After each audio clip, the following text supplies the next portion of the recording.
है। उसके बाद आपको मैंने लेटर वर्ड फ्रेज वगैरह के बारे में बताया। और जो आज चर्चा करेंगे टाइप्स ऑफ सेंटेंसेस। आइए टाइप्स ऑफ सेंटेंसेस को देखना शुरू करते हैं। सबसे पहले देख लें कि टाइप्स ऑफ सेंटेंस आपकी हेडिंग पड़ी types of sentence.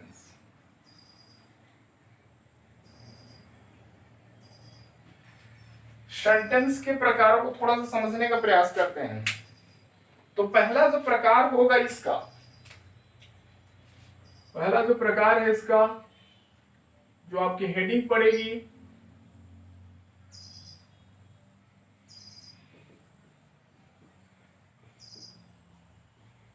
Assertive sentence, जिसे सकारात्मक, देखिए असर्टिव सेंटेंस, और उसके बाद आप समझने का प्रयास करें, इसी को डिक्लेरेटिव सेंटेंस भी कहते हैं। इसको डिक्लेरेटिव सेंटेंस भी कहते हैं और इसी को स्टेटमेंट भी कहा जाता है, जिसको हम लोग हिंदी में क्या बोलते हैं, कथन बोलते हैं। तो कथन कैसे हो सकते हैं थोड़ा समझने का प्रयास करें। कथन आपके यस या नो में दिए जा सकते हैं। कोई भी आप स्टेटमेंट देते हैं तो यस या नो में होगा। इसी बेस पर हम लोग समझने का प्रयास करेंगे कि इसको डिवाइड किया गया अफर्मेटिव और नेगेटिव में। अफर्मेटिव कब होगा, जब जवाब किसमें मिल जाएगा, यस में। जब नो में मिलेगा तो क्या हो जाएगा, नेगेटिव का। जैसे समझने का प्रयास करें एग्जांपल के तौर पे, Neetu sings a song, affirmative structure हुआ। और यहां पर मैं बताने का प्रयास करता हूं, Ram does not do his work properly. तो एक ऐसा स्टेटमेंट है आपका, नेगेटिव स्टेटमेंट है। ठीक है, आंसर किसमें जा रहा है, नो में है। यहां तक की बातें क्लियर हुई। तो पहला जो सेंटेंस होता है आपका असर्टिव सेंटेंस, इसको डिक्लेरेटिव सेंटेंस कहते हैं। इसी को क्या कहा जाता है, कथन कहा जाता है। कथन कैसे हो सकते हैं आपके, अफर्मेटिव और नेगेटिव हो सकते हैं। ठीक है, यहां तक की बातें समझ में आई। आगे जो दूसरा सेंटेंस होगा आपका, दूसरे सेंटेंस को समझना बहुत ही जरूरी होगा, जो है आपका इंटररोगेटिव। कौन सा सेंटेंस, इंटररोगेटिव सेंटेंस। जैसा कि आपको इसके शब्द से पता चल रहा है, interrogative, to ask question. Interrogative sentence के माध्यम से क्या किया जाता है, प्रश्न पूछने का बोध होता है। किसका बोध होता है, प्रश्न पूछने का बोध होता है। इसमें एक चीज मैं आपको और बता देता हूं कि assertive sentence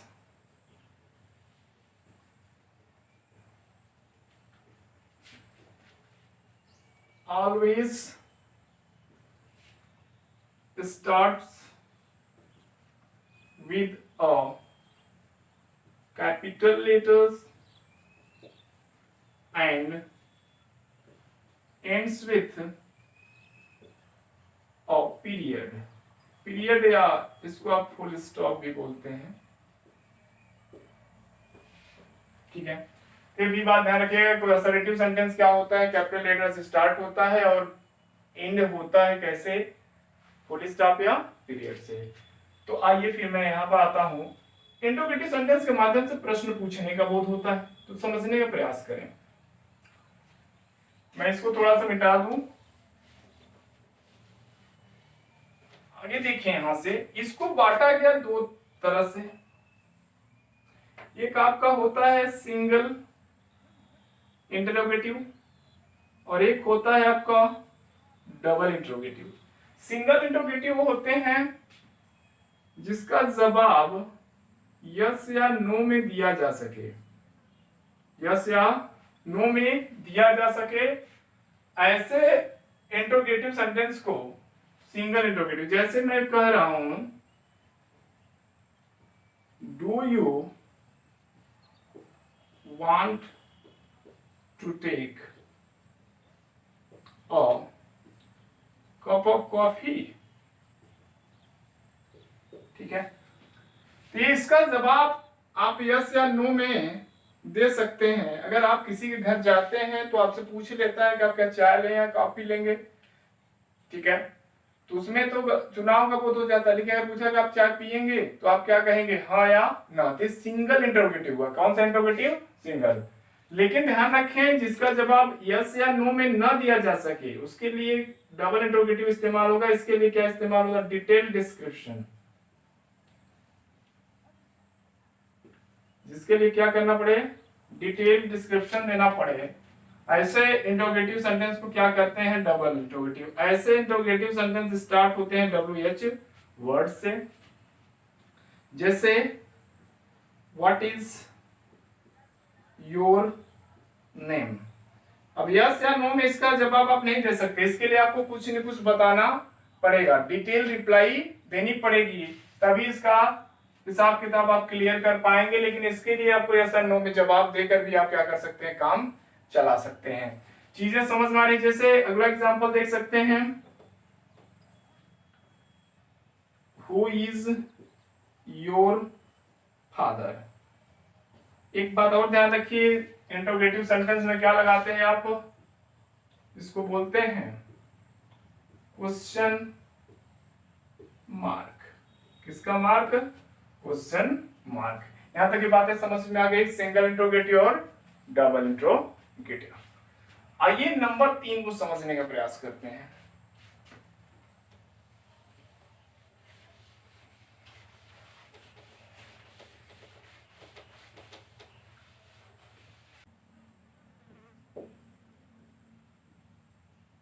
imperative sentence.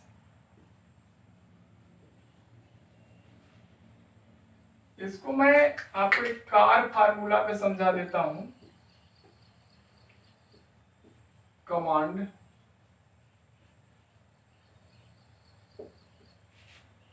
Advice और रिक्वेस्ट,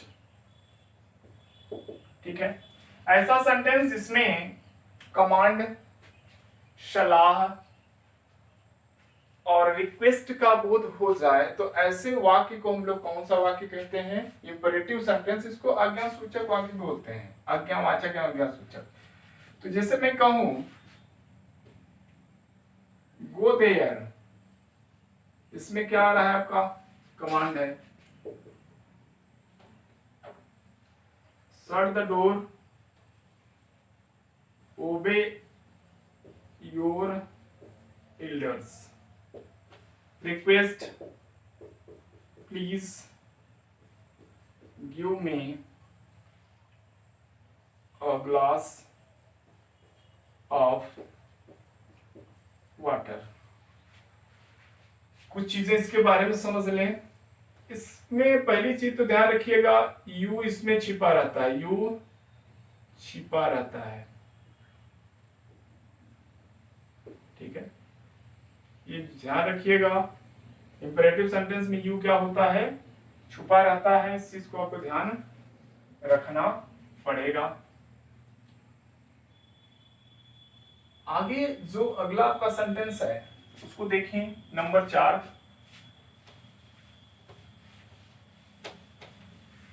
नंबर 4 वाला सेंटेंस आपका क्या है? जिसको हम लोग कहते हैं एक्सक्लामेटरी।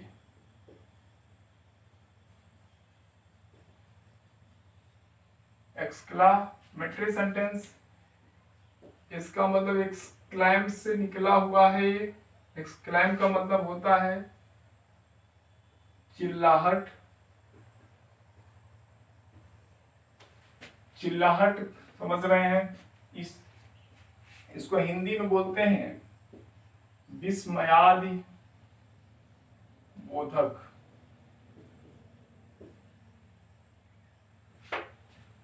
ठीक है। तो एक्सक्लामेटरी सेंटेंस में क्या होता है कि कोई चीज से क्या हुआ, कभी अचानक आपकी जो भावनाएं आपके अंदर से आ जाती हैं, ऐसी स्थिति में आप क्या करते हैं, एक्सक्लामेटरी सेंटेंस का प्रयोग कर देते हैं। जो अचानक आपके अंदर से फीलिंग आ जाए, तो इसके लिए अचानक लिए आप एक शब्द इस्तेमाल करते हैं, क्या, सडन फीलिंग। क्या इस्तेमाल करते हैं, सडन फीलिंग या इमोशन। ठीक है। जैसे क्या हुआ कि आप कहीं जा रहे हैं, आपने कुछ देख लिया, जैसे सांप देख लिया, आप क्या हुआ, डर गए, तो आप क्या हुए, अचानक चिल्ला उठते हैं, आपके अंदर अचानक क्या आ जाती है, भावनाएं आ जाती हैं। तो ऐसे सेंटेंस को क्या कहते हैं, एक्सक्लेमेटरी सेंटेंस कहते हैं। इसके अंत में आप क्या लगते हैं, एक्सक्लेमेशन मार्क का इस्तेमाल करते हैं। किसका इस्तेमाल करेंगे, एक्सक्लेमेशन मार्क। ठीक है। एक और बात यहां ध्यान रखें, जैसे अलास आई एम ruined, मैं बर्बाद हो गया, मैं, तो ये क्या आपने लगा दिया। तो कुछ शब्द आते हैं जैसे हुर्रा। देखिए, चिल्लाहट ऐसा नहीं है कि सिर्फ दुख में ही आती है, चिल्लाहट खुशी में भी आ सकती है। ऐसी बात नहीं कि दुख में ही आएगी। आप क्या हुआ, मैच खेलने, मैच आपने जीता, कोई गेम खेलने जीत लिया, कोई मर गया तो वहां पे चिल्ला उठे, तो वहां पे देखिए सुख और दुख दोनों में आपकी चिल्लाहट आ सकती। तो राह, अलाश है इत्यादि ये एक्सक्लेमेशन वर्ड है। ठीक है। तो इनके साथ आप अगर लगा देते हैं, ध्यान रखिएगा, जैसे एक सेंटेंस मैंने लिखा हुआ था, बोरिंग डे, तो ऐसी स्थिति में आप क्या कर रहे हैं कि एक्सक्लेमेटरी सेंटेंस बनाए। लेकिन ध्यान रखें कि अगर ये शब्द आ जाते हैं तो आप ध्यान रखिएगा कि एक्सक्लेमेशन वर्ड बहुत इंपॉर्टेंट है, ध्यान रखें। उसके बाद आप क्या लगा देते हैं, चिन्ह, तब आप अगला सेंटेंस लिखते हैं और यहाँ पे पूरी स्टॉप लगाते हैं। इस चीज को ध्यान रखेंगे। अगर ये शब्द आ गए तो आप गलती से ऐसे नहीं लिख सकते कि अलास आई एम ruined। आप इसको ऐसे ही लिख सकते हैं, ये आपका सही हो जाएगा। ठीक है। ये आपके 4 हो गए। एक और लास्ट में बचा हुआ है, जिसको हम लोग क्या बोलते हैं, ऑप्टेटिव।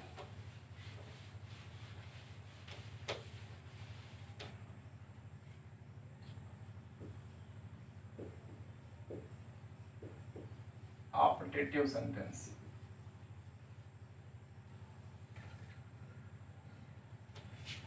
ऐसा सेंटेंस जिसमें प्रे, विश, डिजायर आए, इसके माध्यम से हम लोग क्या करते हैं, ये a sentence which expresses pray, Dzire,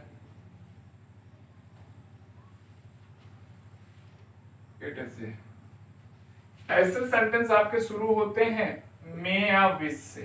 कैसे शुरू होंगे, मे या विश से शुरू होंगे। जैसे I wish you one the match,